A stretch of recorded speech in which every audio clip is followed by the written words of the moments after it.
Hello friends, welcome to learn computer academy.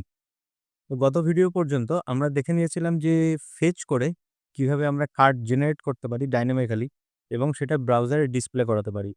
কিন্তু আজকের যে ভিডিওটা আমরা এনেছি সেখানে আমরা জাভাস্ক্রিপ্ট বা ফেচ রিলেটেড এই ধরনের কোনো কাজ আমরা আজকে করব না বা দেখব না।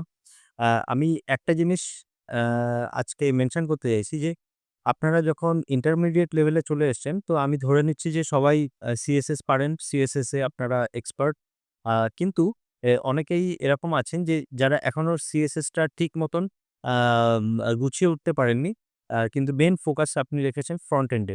তো আপনাকেই আমি জানাতে চাইছি যে আপনি যদি HTML, CSS খুব ভালোভাবে না পারেন, HTML, CSS ইউজ করে পুরো ওয়েবসাইটের স্ট্রাকচার যদি সাজাতে না পারেন, কমপ্লিকেটেড যে CSS যেগুলো হয় সেগুলোকে যদি আপনি হ্যান্ডেল না করতে পারেন, তাহলে কিন্তু আপনি একজন ফ্রন্ট এন্ড ডেভেলপার হিসাবে শাইন করতে পারবেন না। কারণ আপনি যখন ফ্রন্ট এন্ডে আছেন তখন কিন্তু HTML, CSS, জাভাস্ক্রিপ্ট এই ৩ টেতে কিন্তু মাস্টার হতেই হবে।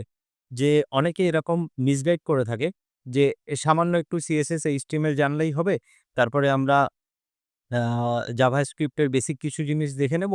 আর জাভাস্ক্রিপ্টের টুকটাক কিছু অ্যাডভান্স জিনিস দেখে নিয়ে ব্যাস রিঅ্যাক্ট এ কাজ করা শুরু করে দেব। কিন্তু এটা একদমই ভুল একটা কনসেপ্ট। এর মধ্যে থাকবেনই না আপনারা। এই কনসেপ্ট থেকে যদি আপনার মাথায় থাকে তাহলে কিন্তু আপনি বেরিয়ে আসুন ওখান থেকে খুব শিগগিরই। আপনি নিজেকে আরো স্ট্রং করুন। HTML, CSS ঠিক আছে? তারপরে জাভাস্ক্রিপ্ট এ আগে মাস্টার হন। তারপরেই কিন্তু আপনি রিঅ্যাক্ট এ যাবেন। যদিও এটা প্রি রিঅ্যাক্ট এর জন্য আমাদের বানানো। তবুও আমি আজকে একটু সিএসএস দেখাচ্ছি। কারণ আমাদের কমেন্টে কিন্তু জানিয়েছেন যে সিএসএস লিখতে গিয়ে বা এটাকে সাজাতে গিয়ে কারোর একটু প্রবলেম হয়েছে।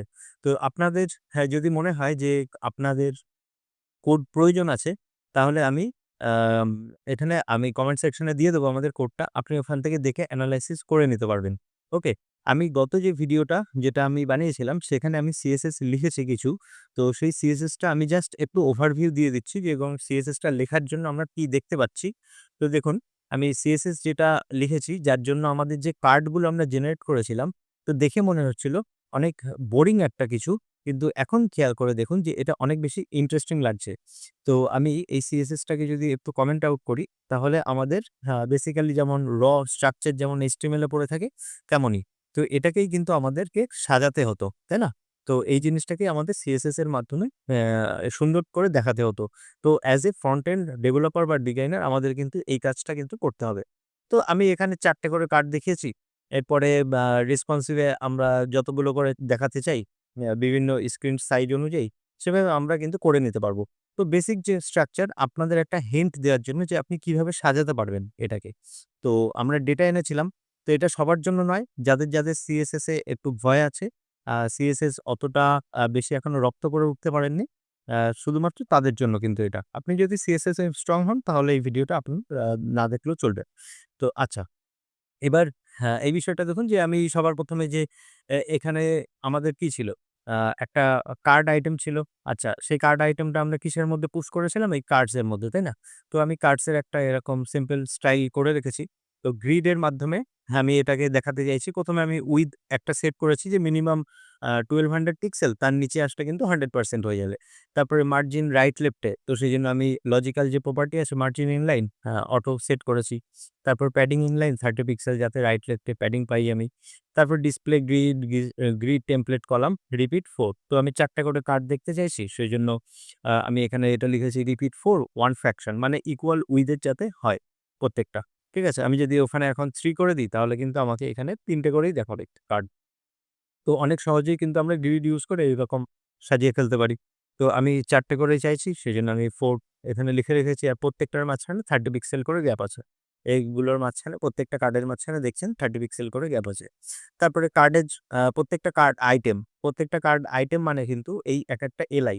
তো প্রত্যেকটা এলআই এর আমি এখানে স্টাইল লিখে রেখেছি এবং এখানে যে বর্ডারটা দেওয়া আছে সেটা আমি আফটার বিকোরের সাহায্যে একটু দেখছেন হয়তো বর্ডারটা যদি একটু খেয়াল করে দেখেন যে দেখবেন একটু গ্রেডিয়েন্ট টাইপের আছে, একটু গ্লসি টাইপের আছে। তো এখানে আমি সেই বর্ডারের ডিটেইলসটা আমি এখানে সেট করেছি আফটার বিফোর এর মাধ্যমে। তারপরে ইমেজগুলোর একটা হাইট দিয়েছি, ওভারফ্লো, হিডেন রেখেছি।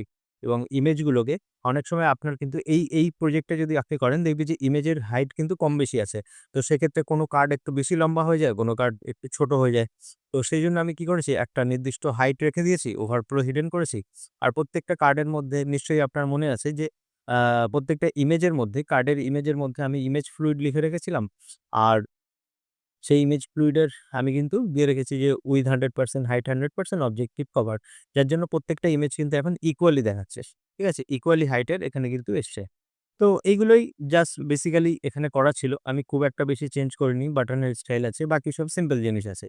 আর এখানে আমি জিনিসটা চেঞ্জ করেছি যে আ নতুন একটা অ্যাট্রিবিউট লাগিয়ে দিয়েছি যে লোডিং লেজি, যে ইমেজগুলো আস্তে, আস্তে লোড হতে থাকবে। তো এই একটা অ্যাট্রিবিউট আপনি দিতে পারেন। আর প্রত্যেকটা লিঙ্কে যদি ক্লিক করেন তাহলে সেই ইমেজটা কিন্তু নতুন একটা ট্যাবে ওপেন হবে। সেইজন্য আমরা বাটন লিখেছি। আ বাটনের মধ্যে টার্গেট ব্ল্যাঙ্ক করেছি। তো এই যে এলআইটা এটা বেসিক্যালি তো HTML ই, তাই না? HTML আমরা যেমনভাবে সাজাতাম সেটাই আমরা জাভাস্ক্রিপ্ট এর মাধ্যমে পুশ করছি। তো বেসিক্যালি এতটুকুই ছিল। খুব কঠিন কিছু নয়। তো CSS আপনারা এনালাইসিস করবেন, CSS নিয়ে আরো বেশি স্টাডি করবেন তাহলে আরো সুন্দর, সুন্দর ডিজাইন করতে পারবেন। এখানে যেমন দেখছেন এরকমই করতে হবে এমন তো কোনো মানে নেই। আপনি এর থেকে আরো ভালো ডিজাইন করবেন।